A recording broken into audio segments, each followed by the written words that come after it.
week worth of A game sessions, a month worth of A game sessions, and that's what causes in the prop firm industry this like loop of like boom and bust.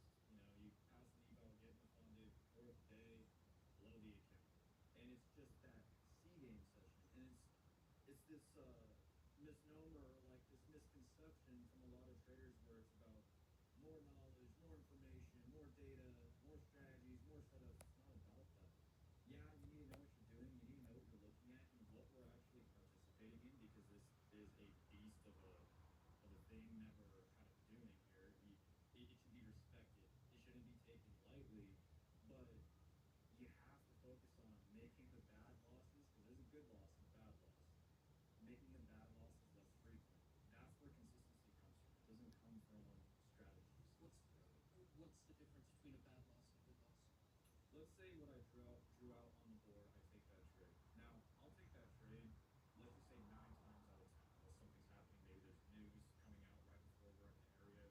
Let's just say I take it 9 times out of 10. That's something that I trade constantly. I know that I trade it, and the way that I trade it, it'll do fine. So I trade it as long as I properly executed on it.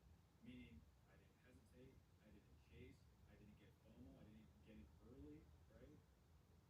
As long as I did exactly what I needed to do, and it loses, well, that's just what happens when you operate in a probabilistic environment. There's such thing as variance.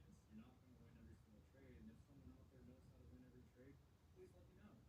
I would love to be a billionaire, you know what I mean? But you have to understand losses happen. But there's a difference between a good loss and a bad loss. Now, what is a bad loss?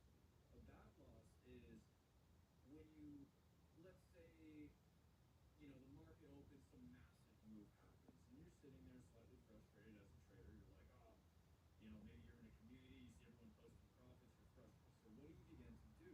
Well, the way that most traders think is, in order to get results, they have to participate. To a certain extent, that's true, right?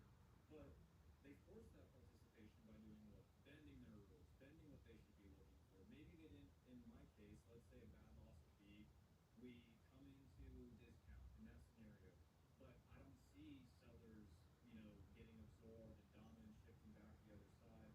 I just see we're in discount, and I go, we're in discount. I think we're going to go up, and so I try and anticipate that. I try and guess, and I don't let it confirm itself first. I just try and anticipate it. Well, if that trade loses or that trade wins, that was a bad trade, because over time, if it wins, it's not going to be good. So it's basically reinforcing bad behavior, and that bad behavior is what causes C game sessions. Because if you lose that, now you're frustrated. Oh, I didn't follow my rules, whatever your rules are, right? I didn't follow my rules, and then now you're trying to make your money back because you're uncomfortable looking at a red P&L, and it just spirals out of control. Now you're tilted, and the account's gone. Chris, it's an excellent thought.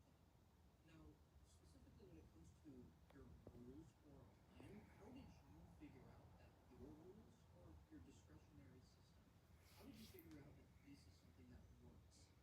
So, first of all, when it comes to rules, any type of